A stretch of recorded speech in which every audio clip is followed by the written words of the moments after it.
তিনি বলেছিলেন আজকে সাধারণ ক্ষমা ঘোষণা করা হলো, কিন্তু যারা নিরীহ মানুষকে খুন করেছে তাদের 10 বা 13 জনের নাম উল্লেখ করে বলেছিলেন এদেরকে যেখানে পাওয়া যাবে ওখানেই খুন করা হবে।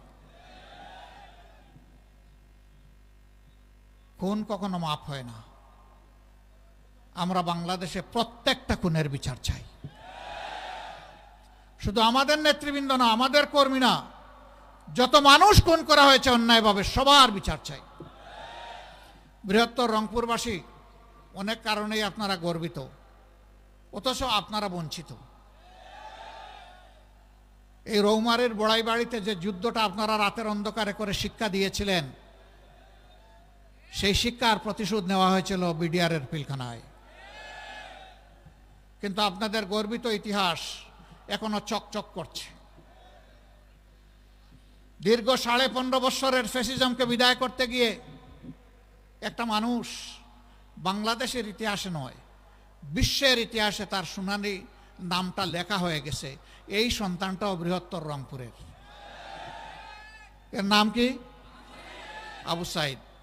সে আমাদের এখন বিপ্লবের আইকন, প্রতীক, আমাদের নেতা, আমাদের সিপাহ সালাত, আমাদের বীর সেনাপতি। তার রাস্তা ধরে এবার যারাই জীবন দিয়েছে, মহান রবের দরবারে দোয়া করি আল্লাহ তাদের সকলকে শহীদ হিসাবে কবুল করুন। যারা পঙ্গু হয়েছে তাদেরকে আমরা যেন গর্বের সাথে সম্মান করতে পারি, শ্রদ্ধার সাথে বুকে ধারণ করতে পারি। শহীদ এবং পঙ্গু সকলের কাছে আমরা কৃতজ্ঞ, কিন্তু এই ঋণ পরিশোধ করার শক্তি এই জাতির নেই। তবে যে কারণে তারা শহীদ হয়েছে আমরা তাদেরকে কথা দিচ্ছি আমাদের প্রিয় সংগঠনের পক্ষ থেকে,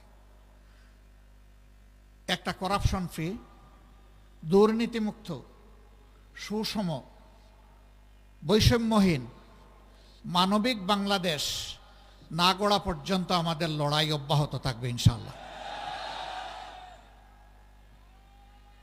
আমাদের সন্তানরা স্লোগান দিয়েছিল, এখনো দেয়, আবু সাইদ মুগ্ধ, শেষ হয়নি যুদ্ধ। হ্যাঁ, যুদ্ধ সেদিন শেষ হবে যেদিন মানবিক বাংলাদেশ প্রতিষ্ঠিত হবে। তার আগ পর্যন্ত এই যুদ্ধ ইনশাআল্লাহ চলবে। আমরা সমাজে অনাচার দেখলে প্রতিবাদ করবই।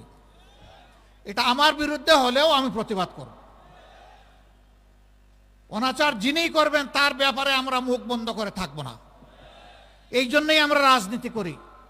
আমরা ন্যায়ের পক্ষ নিব, অন্যায়ের প্রতিবাদ করব।